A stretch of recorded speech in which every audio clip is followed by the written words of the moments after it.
Here we are back again. And in today's session, we're going to talk about why affirmations and positivity are not working. And this is a big topic I have talked about many times, but I want to repeat today again. I think it's very important to understand what's going on. Back again, thank you for being here. And let's start the topic today. Here we go. Hi, everyone. So thank you for stopping by. Let's get going. We're live. Let me check just to see if we're all good in the different platforms, because I want to be sure that we're all good. Yes, sound is working. Yes, I can see the comments there. Perfect. So let's get going. Thank you again. So welcome again. Thank you very much for joining. And let's dive into this topic, very interesting topic and very controversial topic about why does affirmations and positivity not working for most people. So one of the biggest things that I see over and over again are big names out there. We're not going to give names, but big names out there. Hey, Alexa, how are you? They're talking about affirmations and positivity, right? So the way I talk about affirmations and positivity is, imagine that you're feeling bad, and what you start doing is reading to yourself or saying to yourself positive things like I am good enough, I'm deserving, I am happy, I am joyful, I am this, I am whatever. So although it might look that you feel a little bit better as you're doing that, we need to understand that actually what you're doing is you're repressing. Okay, and we're going to talk about that a little bit deeper in a second. Okay, so let me leave that on the side.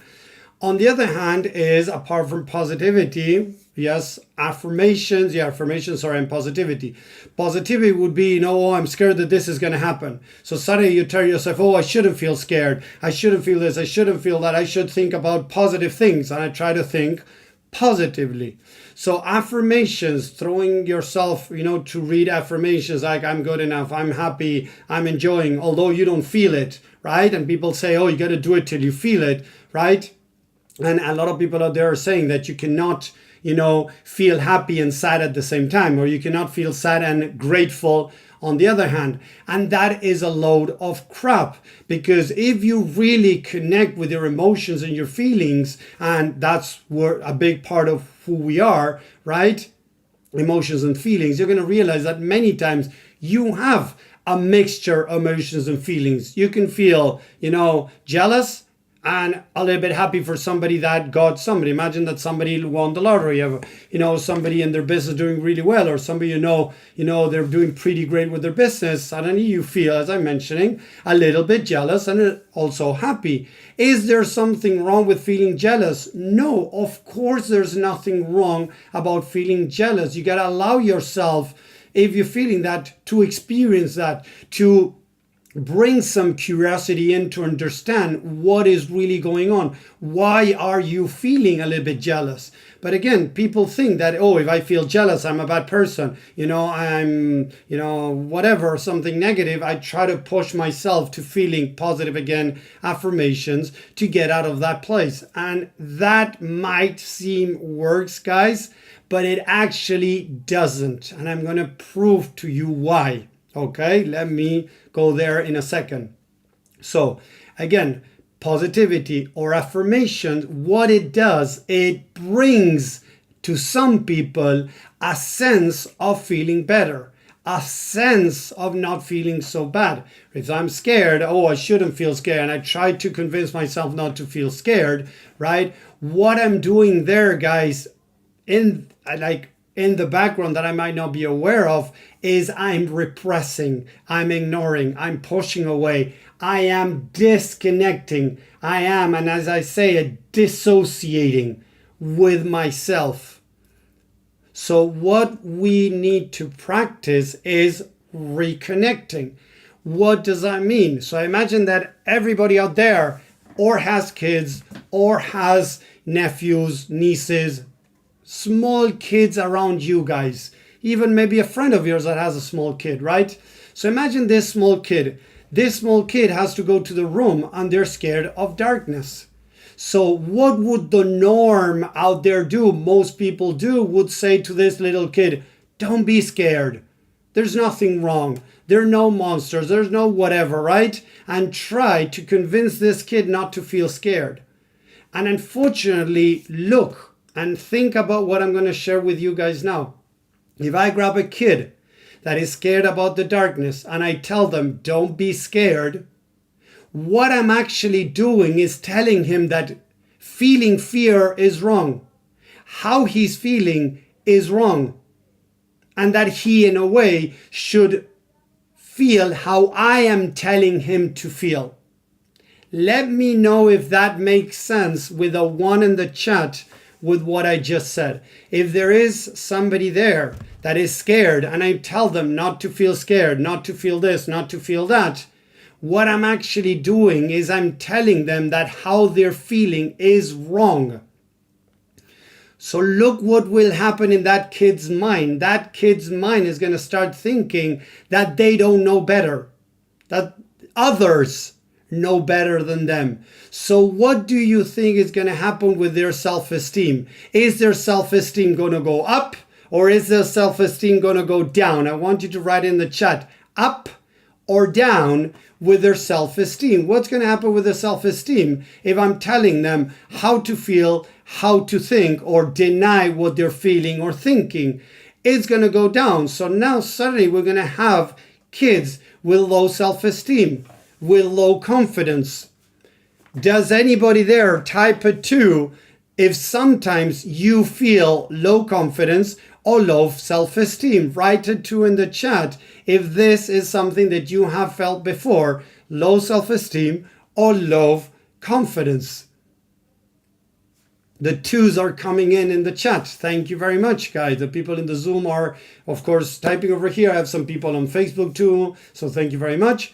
So again, if I am feeling low confidence or low self-esteem, now you start understanding where it comes from.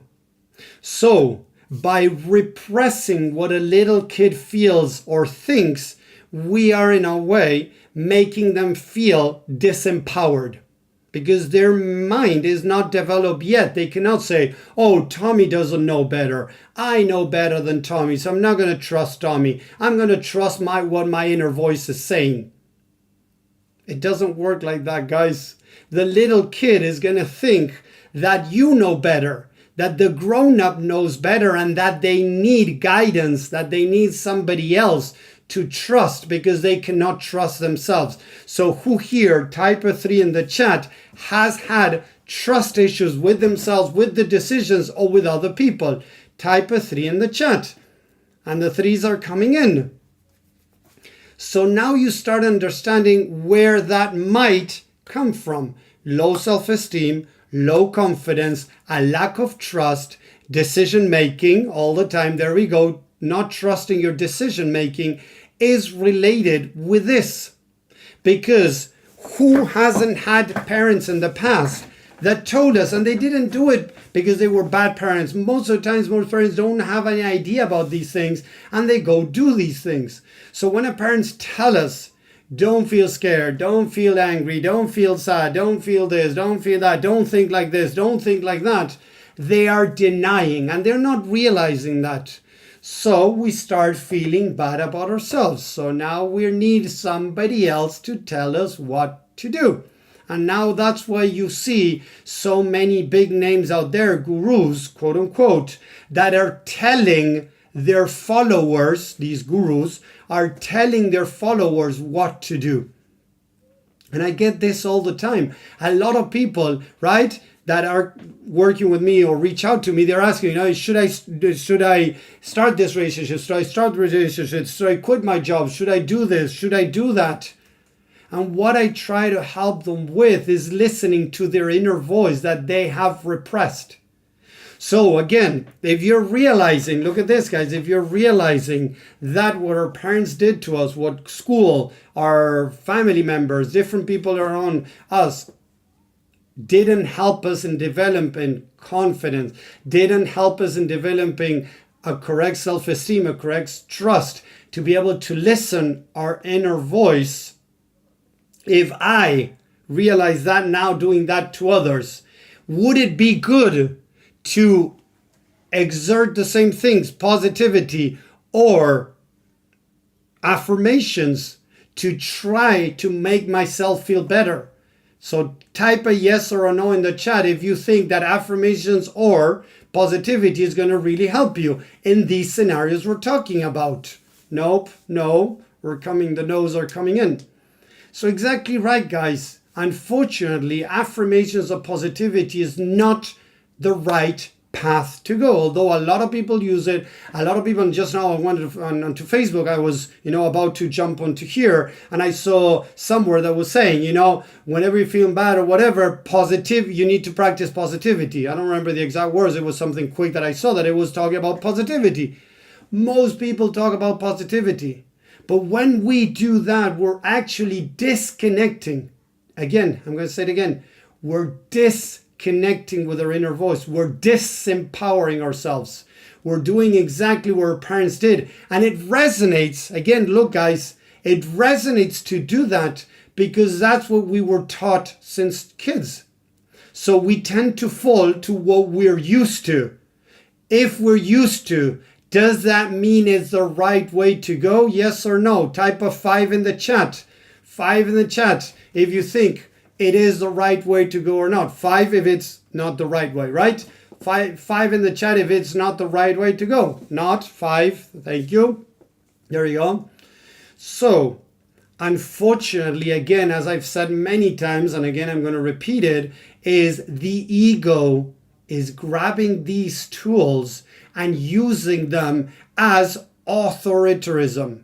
Remember, authoritarianism was these parents that told you how to feel, how to think, how to behave, how well you had to perform at school, at, sports or whatever, that we were not good enough, that you had to do more or whatever. That is an authoritarian figure. And we're so used to that authoritarian figure that we many times fall into that to ourselves or even to others. Or we do it to others, or we allow others to try to do it to ourselves. So positivity and affirmations, as most people are using them, is a way, and I'm going to say it for you to understand, enslaving your mind. Yes, your true potential is enslaved. Why? Because you're putting yourself in a cage when you're disconnecting from your inner voice. So if you're disconnecting from your inner voice, you're putting yourself in a cage. So again, do I use positivity? Yes. Do I use affirmations? Yes. In the correct moment that I need to. So I'm going to give you an example, right? Imagine that I feel scared of something. So I go through a process of understanding why.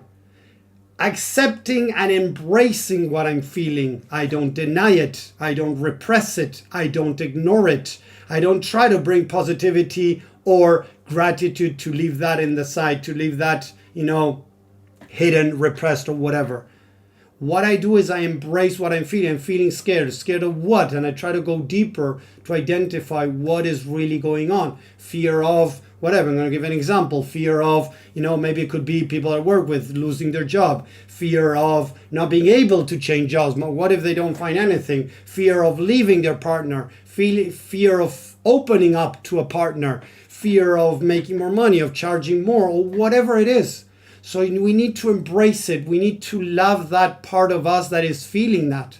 If one of my kids comes to me and says they're scared, I'm going to hug them and say, hey, buddy, it's okay if you feel scared.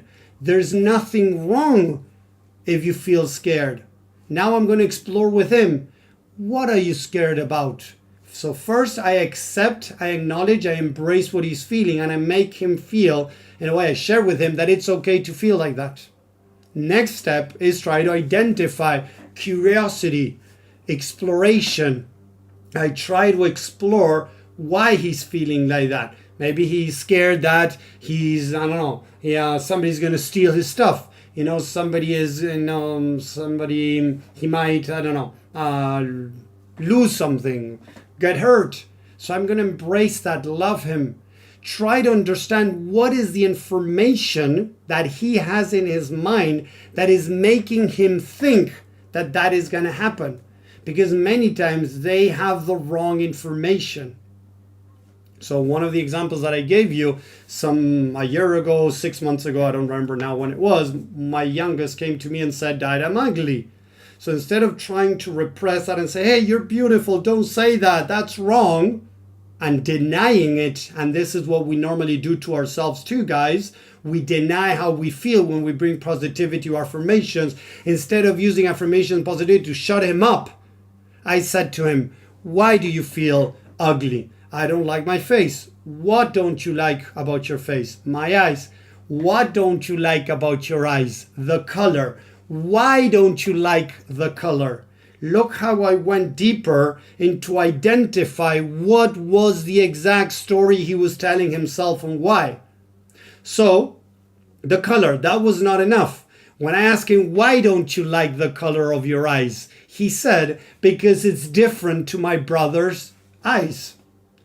So I asked him, so you think that because you have different eye color than your brother, you're ugly? And he said, yes. So then I asked him, what color eyes do I have? What color eyes do my wife have? Are we ugly? Is my wife ugly? And kind of I did this game where I was checking with him if he thought that I was ugly and my wife was ugly. He said, no, of course not, right?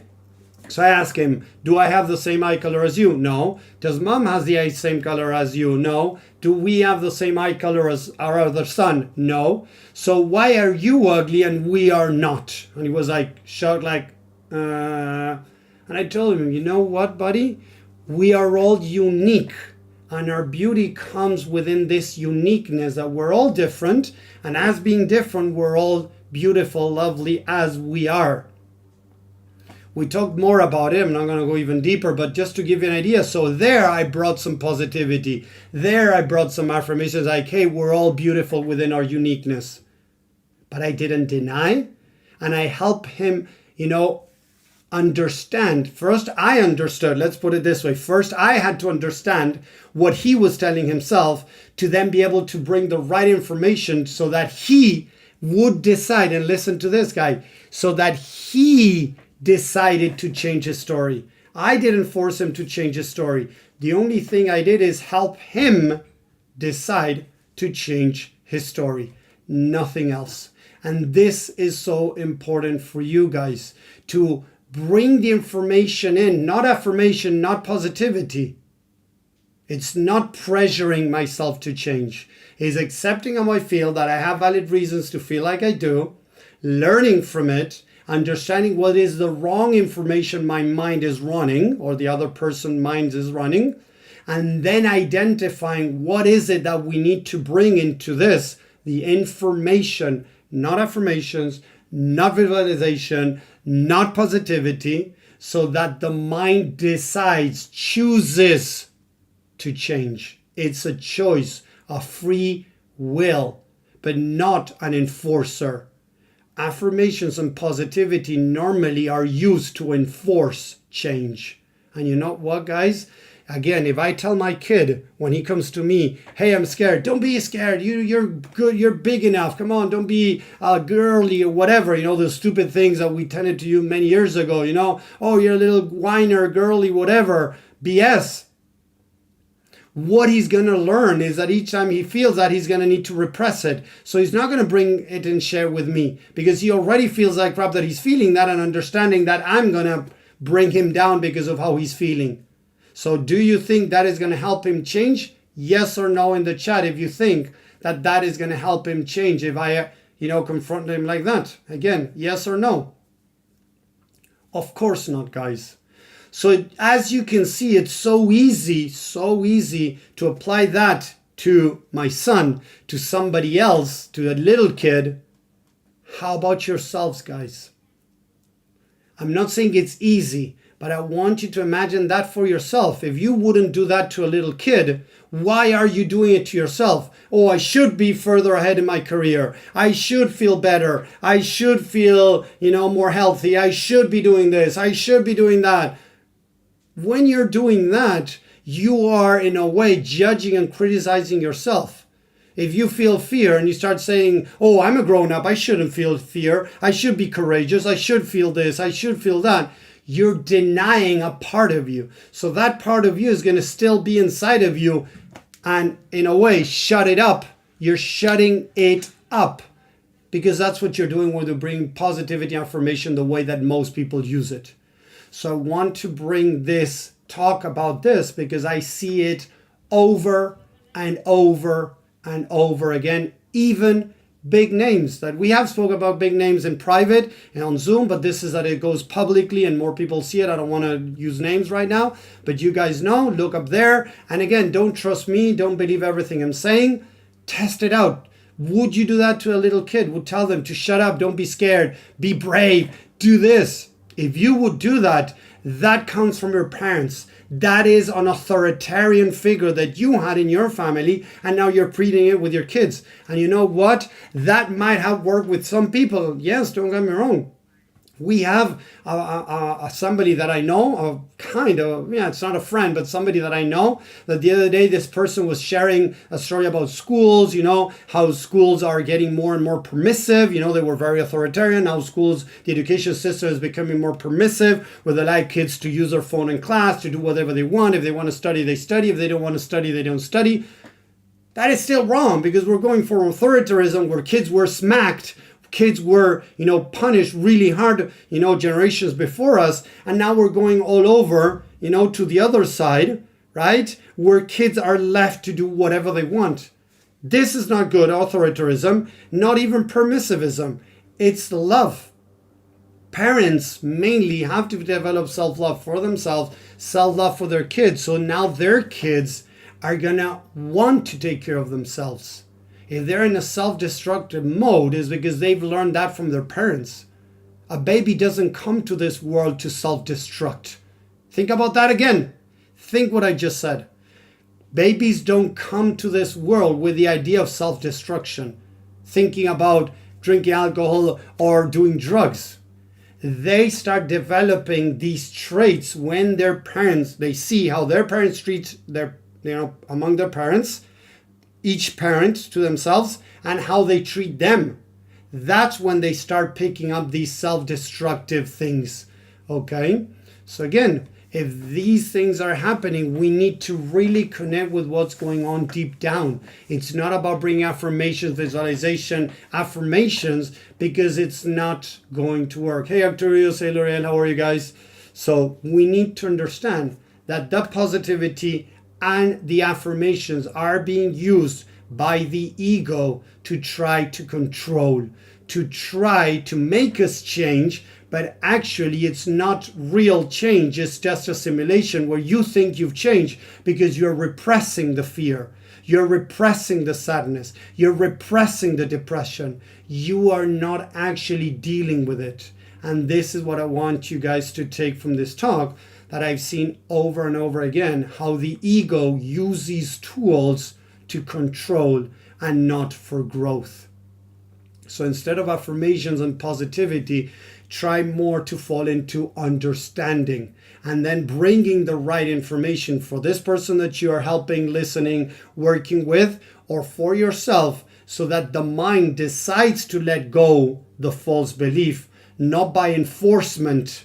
You have to think this. You have to feel this. No. That again is authoritarianism.